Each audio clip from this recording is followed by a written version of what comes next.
আমি শিকাৰ কৰাৰ পিছত গাহৰি হৰিণ কিবা কিবি সৰু সুৰাগিলা আগতে মাৰিল তাৰপিছতো আমাৰ এটা লোভ আহি গ'ল হাতী দুখন দাঁত লম্বা লম্বা হৈ আছে ক'ত মাৰলি মৰবই ইমান ডাঙৰ বস্তু ক'ত মাৰলি মৰব এটা আমি ভাব কৰিলোঁ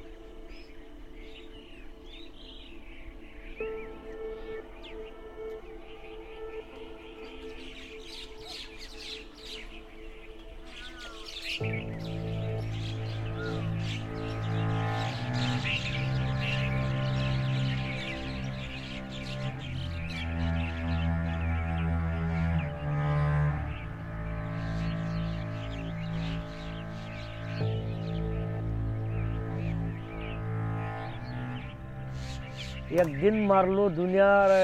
12 জন মান আছিল আমি 12খন বন্দুক মারলো জাগাতে রাখতে পারা নাই একদিন মাথাত মারিছাল ইতিয়াওতো মরা নাই তাৰপিছত ডিঙিত মাৰা হল ডিঙিত মাৰি একখাজা যায় আৰু যাই পেলাই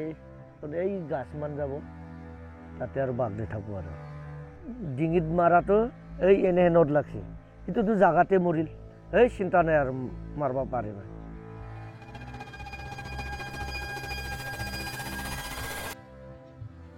এয়া বুদ্ধেশ্বৰ বড়ো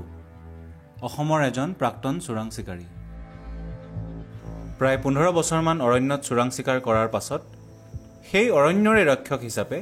বুদ্ধেশ্বৰে নিজকে সলনি কৰিছিল যোৱা 19 বছৰে তেওঁ অতি নিষ্ঠাৰে এই অৰণ্যখনক সম্ভাৱ্য দুষ্কাৰ্যৰ পৰা ৰক্ষা কৰি আহিছে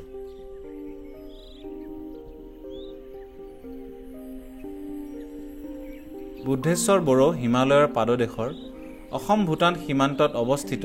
মানস অভয়াৰণ্যৰ ওচৰৰ বাসিন্দা বৰ্তমান এই অঞ্চলটো জৈৱ বৈশিষ্ট্য কেন্দ্ৰ বাঘৰ সংৰক্ষিত অঞ্চল হাতীৰ সংৰক্ষিত অঞ্চল এক গুৰুত্বপূৰ্ণ পক্ষী অঞ্চল অৰ্থাৎ ইম্পৰ্টেণ্ট বাৰ্ড এৰিয়া আৰু ৱৰ্ল্ড হেৰিটেজ সাইট হিচাপে আশীৰ্বাদ পুষ্ট কিন্তু আগতে এনেকুৱা নাছিল আৰু এইটোৱে মানস আৰু এই অঞ্চলটোত বসবাস কৰা লোকসকলৰ কাহিনী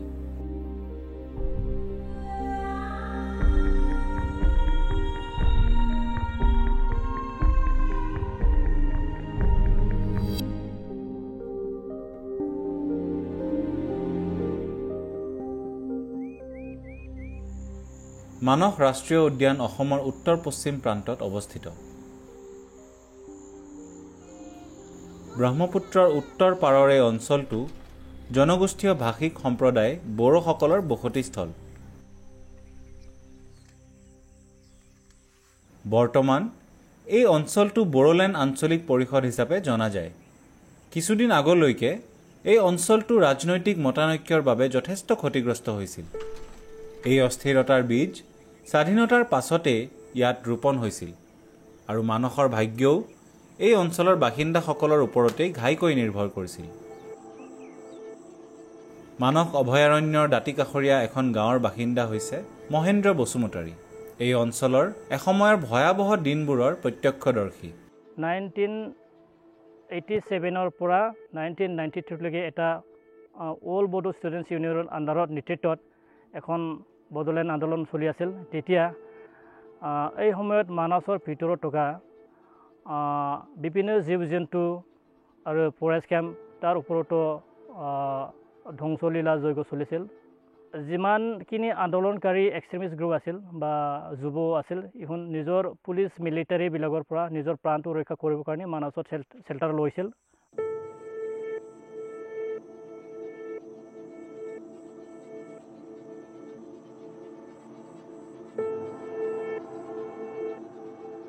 ফৰেষ্ট ডিপাৰ্টমেণ্টৰ ওপৰত এণ্টি ৰোল লোৱাৰ পিছত তেতিয়া মানসৰ গাৰ্ডলেছ হৈ গৈছে আৰু এইটো সুবিধা লৈ কিনে আমাৰ অঞ্চলৰ মানুহবিলাকে ট্ৰাইবেল মানুহবিলাকে এইটো মানসৰ ওপৰত হৰিণ বাঘ ৰাইনো ডিয়াৰ যি জন্তু পায় এইটো এটা মাৰিবলৈ আৰম্ভ কৰিছিল ঠিক তেনেকৈ মাৰি এটা সময়ত মানসৰ যিমানখিনি জীৱ জন্তু আছিল এইটো পৰ্যায়ক্ৰমে চব কমি কিনে জিৰ' অৱস্থালৈ আহিছিল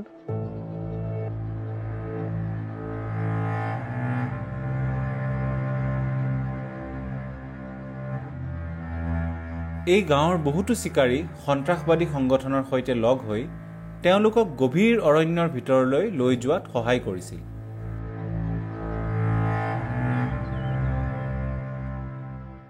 কোকৰাঝাৰৰ পৰা আহিছে এই মাখা মানুহ ফৰ্চ তাৰমানে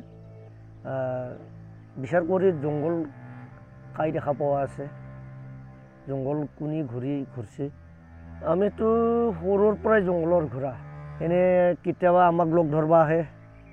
ধৰবা আহি পেলাই কৈছোঁ আমাৰ লগত চ। সন্ত্ৰাসবাদী সংগঠনসমূহৰ লগত সম্পৰ্ক থকাৰ বাবে বুদ্ধেশ্বৰ শীঘ্ৰেই ৰাজ্য প্ৰশাসনৰ দৃষ্টিত আহি পৰিছিল। সেয়েহে বুদ্ধেশ্বৰ আৰু তেওঁৰ দৰে অন্যান্যসকলৰ বাবে গভীৰ অৰণ্যৰ ভিতৰত আশ্ৰয় লোৱাৰ বাহিৰে আন উপায় নোহোৱা হ'ল। ইয়াৰ ফলস্বৰূপে অসুৰক্ষিত মানসত অপ্ৰতিৰোধ্য চিকাৰ আৰম্ভ হ'ল।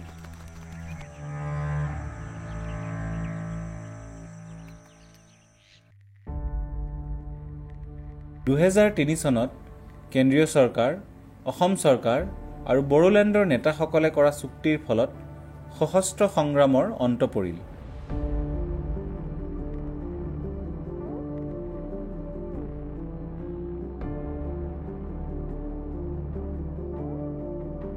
কিন্তু মানসৰ অৱস্থা তেতিয়াও শোচনীয় হৈয়ে আছিল আৰু ইয়াক বিপদগ্ৰস্ত ইউনেস্কো ৱৰ্ল্ড হেৰিটেজ ছাইট ঘোষণা কৰা হৈছিল। ৰাষ্ট্ৰীয় উদ্যানৰ ভিতৰত এটাও গড় দেখিবলৈ পোৱা নগৈছিল আৰু কাঠৰ বাবে গছ কটাৰ কাৰণে মানসৰ পৰিৱেশ তন্ত্ৰ খুব বেছি ক্ষতিগ্ৰস্ত হৈছিল। এই সমস্ত অব্যৱস্থাৰ মাজত মানস মাউজি গেণ্ড্ৰি ইকো টুৰিজম ছ'চাইটি আশাৰ কিৰণ হৈ আহিল। স্থানীয় যুৱক, নতুন স্বায়ত্তশাসিত পৰিষদ আৰু বন বিভাগৰ সন্মিলিত প্ৰচেষ্টাত মানস মাউজি গেণ্ড্ৰি ইকো টুৰিজম ছ'চাইটি অৰ্থাৎ MMES গঠন কৰা হ'ল। গতিকে আমাৰ ওচৰত ইমানখিনি ভাল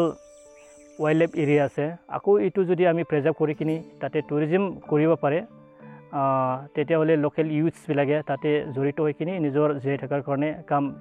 আৰু সন্ধান কৰি ল'ব পাৰে। এইটো সংকল্প লৈ কিনি মানস মাউজি গেণ্ড্ৰি ইকো টুৰিজম ছ'চাইটিয়ে এইটো অঞ্চলত টুৰিজিমটো ইষ্টাব্লিছ কৰি কিনে বিভিন্ন ধৰণৰ প্ৰচেষ্টা লৈছিল। ঠিক তেনেকৈয়ে আমাৰ অঞ্চলত থকা যিমানখিনি চিকাৰী আছিল আৰু চিকাৰীবিলাকৰ যিবিলাক ইলিগেল বন্দুক আছিল, এইটো প্ৰত্যেকজনৰ ঘৰত যাই কিনি ইহঁতক আপিল কৰিছিল যে আমি এইটো অঞ্চলত এখন টুৰিজিম স্পট গঢ়িবলৈ হাতত লৈছোঁ।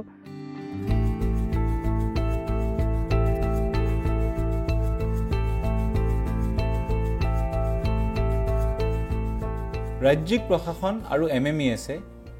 অভয়াৰণ্যখন টহল দিয়াৰ বাবে সেইসকল চোৰাং চিকাৰীকেই নিয়োগ কৰিলে।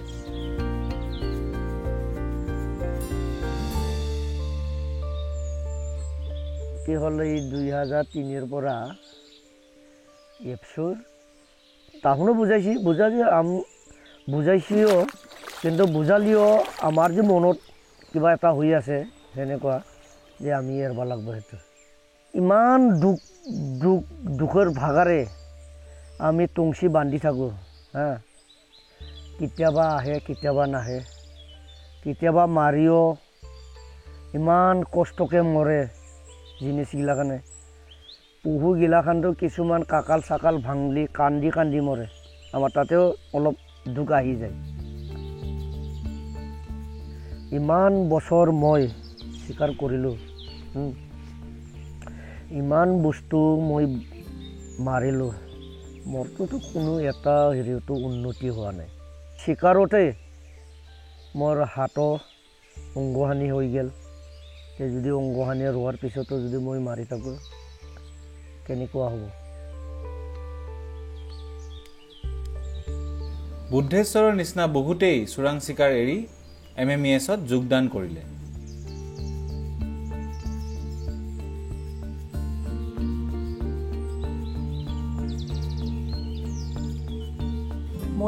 ময়ো মানে সৰু সুৰা পচাৰ আছিলে, মানে মই এইটো টাইমত মই মানে এই লবাৰ গুটি দি চৰাই মাৰা আছিলে। তাৰপিছত যেতিয়া আমাৰ মানস মাউজি গেণ্ড্ৰি ইকো টুৰিজমটো হ'ল, তেতিয়াৰ পৰা মোৰ ইনকাৰেজ আহিল। তাৰমানে বাহিৰৰ পৰা মানুহ আহিল, কিছুমান ঘূৰিব আহিল, তাৰপিছত মানে তাৰ পৰা আৰু শিকিলে। তাৰপিছত কি হ'ল, 2004 অৰণ্যকে এটা শ্বৰ্ট টাৰ্মৰ আৰু এক সপ্তাহ মানে গাইড ট্ৰেইনিং দিছিলে তাৰ পৰা মোৰ বেছি এনকাৰেজ হৈছে তাৰপিছত এইটো টাইমৰ মোৰ কোনো বাইনকুলাৰ নাছিল কিতাপ নাছিল এইটোৰ পৰাই মই মানে মই এইটো টাইমতো মানে কনজাৰ্ভেশ্যনত যোৱা আছিলে পেট্ৰলিং যোৱা আছিলে আমাৰ যোনবিলাক পেট্ৰলিং গ্ৰুপ আছে তাৰ পৰা পেট্ৰলিং যাওঁতে অলপ এটা দুটা শিকিলোঁ তাৰপিছত গেছৰ পৰা শিকিলোঁ মানে এনেকুৱা মোৰ এনকাৰেজ পাই গৈছে আৰু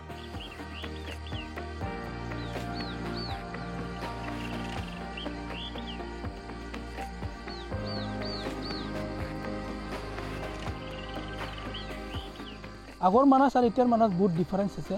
আগতো যেতিয়া আমি কাম কৰিছিলোঁ প্ৰথম 2003 পৰা এটাও মানে জন্তু দেখা পোৱা নাছিলে না হাতী দেখা পাইছিল না গড় আছিল না বাঘ আছিল কোনো মানে মোটামুটি কটমো হৈছিল আৰু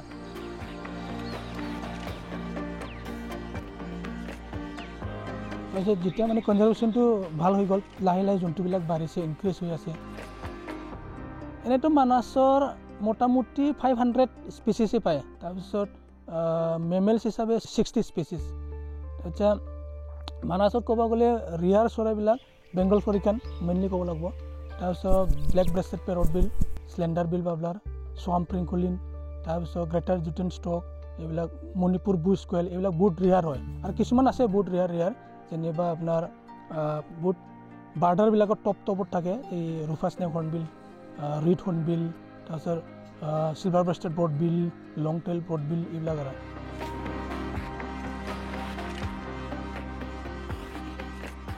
শীঘ্ৰেই সমগ্ৰ বড়ো সম্প্ৰদায়ে এই ধুনীয়া বনাঞ্চল আৰু ইয়াৰ বাসিন্দাসমূহক ৰক্ষা কৰাৰ বাবে ঐক্যবদ্ধ হ'ল MMESৰ দৰে সংগঠনৰ প্ৰয়াসৰ বাবেই মানসৰ অন্যান্য সীমান্ত অঞ্চলসমূহত পৰিৱেশ আৰু বন্যপ্ৰাণী সংৰক্ষণৰ এক জাগৰণ আহি পৰিল আমাৰ ট্ৰেইনিঙৰ যোগেদি আমাৰ মানসৰ প্ৰিন্স ভিলেজ এৰিয়াত বহুতখিনি আনএকুইপডছ ল'ৰাবিলাকে কামটো শিকি কিনি কামটো কৰি আছে আৰু ক'ব গ'লে আমাৰ BTC অঞ্চলত মানস মৌজিক কেন্দ্ৰীয় ইকোটুৰিজম ছ'চাইটি এটা ৰ'ল মডেল হয় কাৰণ আমাক নিশিকিলেও আমাক দেখি কিনি বহুত মানুহ শিকি কিনি এতিয়া মানস মৌজিক কেন্দ্ৰীয় ইকোটুৰিজম এটা মাদাৰ নিচিনা হৈ গ'ল আমাৰ তলত বহুত বাচ্চা মৌজিক কেন্দ্ৰী যি কৰিছে ইয়াৰ ছেম মডেলত আমাৰ BTCত more than 18 NGO বিলাকে একে ষ্টাইলত কাম কৰি আছে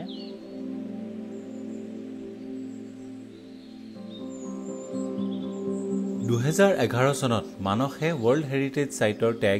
পুনৰুদ্ধাৰ কৰিবলৈ সক্ষম হয় আজি মানস এখন অতি সুৰক্ষিত বন্যপ্ৰাণী উদ্যান আৰু বন্যপ্ৰাণী প্ৰেমীসকলৰ বাবে উত্তৰ পূৰ্বাঞ্চলৰ এক আকৰ্ষণীয় স্থান MMES আৰু ইয়াৰ সদস্যসকলে বিভিন্ন বঁটা আৰু স্বীকৃতি লাভ কৰিবলৈ সক্ষম হৈছে বুদ্ধেশ্বৰ আৰু তেওঁৰ নিচিনা প্ৰাক্তন চোৰাং চিকাৰীসকলৰ ওপৰত বহুতো প্ৰবন্ধ ইত্যাদি লিখা হৈছে আৰু তথ্যচিত্ৰ তথা ডিজিটেল ভিডিঅ' আদিও নিৰ্মাণ হৈছে কিন্তু এই সকলো সাফল্যৰ পাছতো কঠোৰ প্ৰত্যাহ্বান এতিয়াও আছে এৱাৰ আছে মোৰ 4-5খন আছে নতুন চৰকাৰ আহিলে আৰু ইও দিব এৱাৰ কিন্তু এৱাৰ দিলে কি হ'ব এৱাৰটোতো মই খাই থাকিব নোৱাৰোঁ না তে সহায় দিব লাগে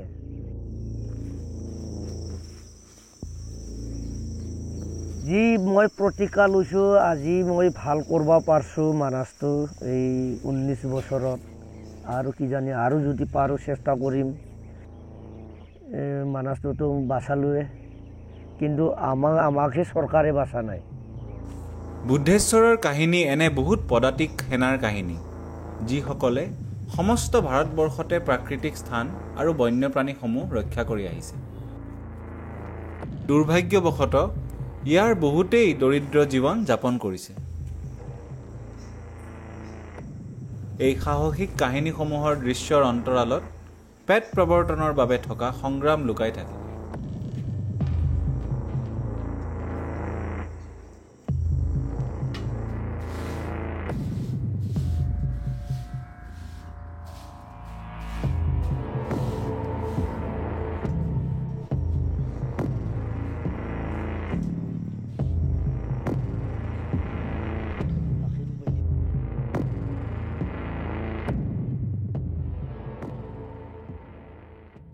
আমি বেলেগৰ পৰা টকা পইচা ধাৰ কৰি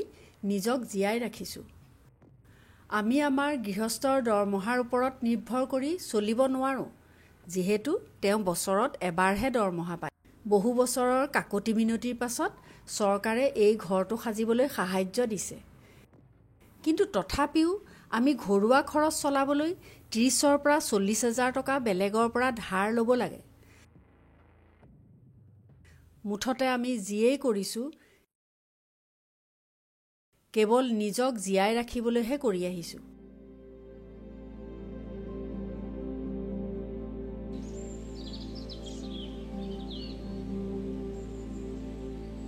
ক্ষুধাটোৰ পেট লৈ প্ৰকৃতিৰ প্ৰতি থকা গভীৰ অনুভূতিক কেতিয়াও আগুৱাই লৈ যাব নোৱাৰি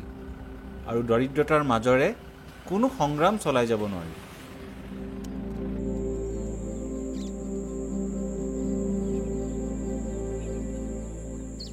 ইয়ে বন্যপ্ৰাণী সংৰক্ষণত নিয়োজিত সকলো তৃণমূল কৰ্মীৰ অৱস্থাৰ উন্নতি হোৱাটোৰ প্ৰয়োজনীয়তাকে আলোকপাত কৰে। তেওঁলোকক সক্ষম কৰিব পাৰিলে বুদ্ধেশ্বৰৰ নিচিনা আৰু বহুতো সেনানীয়ে প্ৰাকৃতিক বিশ্বৰ প্ৰতিৰক্ষাৰ বাবে আগবাঢ়ি আহিবলৈ অনুপ্ৰেৰণা পাব। তাৰ লগে লগে এই মূল্যৱান বসতি অঞ্চলটোলৈ অহা অসংখ্য ভাবুকি প্ৰতিৰোধ কৰাটো শক্তিশালী হ'ব। মানসৰ কাহিনী যিমান আকৰ্ষণীয়, সিমানেই প্ৰত্যাহ্বানমূলক ইয়াৰ বাসিন্দাসকলৰ জীৱন, যিটো মানসৰ পুনৰ উত্থান আৰু পুনৰ জীৱনৰ মূল সম্পদ।